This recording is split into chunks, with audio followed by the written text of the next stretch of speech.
Assures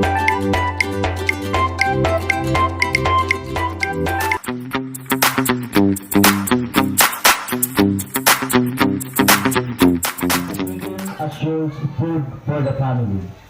The playful imagination of the Filipinos created the PASIGIN dance. Using movements of excited fishermen scooping after schools of fish, intricate footwork and dexterous swishing, swashing, scooping and sifting gave the PASIGIN the chase and run character.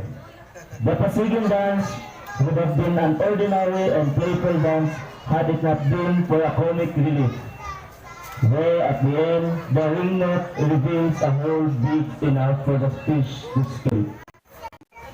Ladies and gentlemen, entry number 6.